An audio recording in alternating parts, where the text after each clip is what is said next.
As podcasters, we love to hear from our listeners, but sometimes asking them to compose an email feels too formal, and recording a message might be too intimidating or time-consuming. So thankfully, fan mail is the easiest way for your listeners to give encouragement and feedback for your show. We are super excited to share it with you and know that you will quickly become a fan of fan mail. Fan mail is a feature for every Buzzsprout account that places a link directly in your show notes. When listeners click that link, they can text your show and their messages appear inside your Buzzsprout account. Basically, it's like they're sending a text to your podcast. It's easy to enable fan mail and add the link to all of your existing episodes along with any new ones you'll create. In the Buzzsprout app, just tap More and then tap Fan Mail.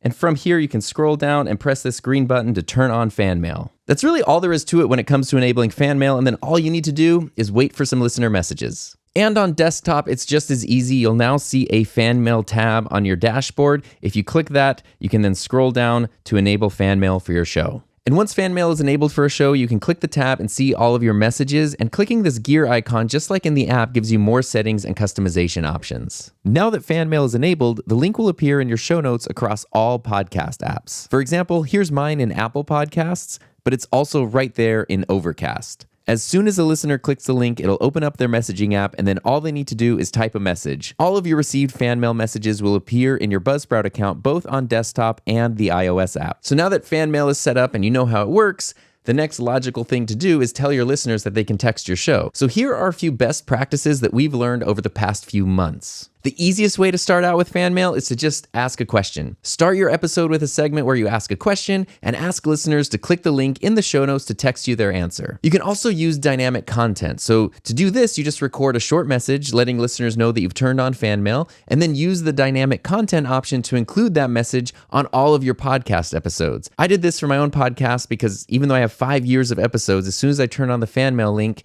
it embedded that link in all of my show notes without me having to do anything extra, which was amazing, but I wanted to make sure that my listeners knew this was even an option, so I recorded a short message, made it a piece of dynamic content, and now anytime you hear any episode, people know that they can send a message just by clicking that link. At this point, hopefully you've seen how awesome the Buzzsprout app is, but if you don't have it, definitely install Buzzsprout for iOS because you'll receive a notification every time a listener sends you a piece of fan mail, and then it's easy to see them anytime, no matter where you are. And finally, another important thing to remember is to keep it simple. It can be confusing for listeners to hear an email address, social accounts, and a handful of other ways to contact the show. And we found that we received many more responses when we only mentioned fan mail. Give your listeners one clear place to send all their messages. This is honestly the most excited we've been for a new Buzzsprout feature in a long time, and cannot wait for you and your listeners to use it. But it doesn't end there, so be sure to check out this video if you want to know more about creating with Buzzsprout, and keep podcasting.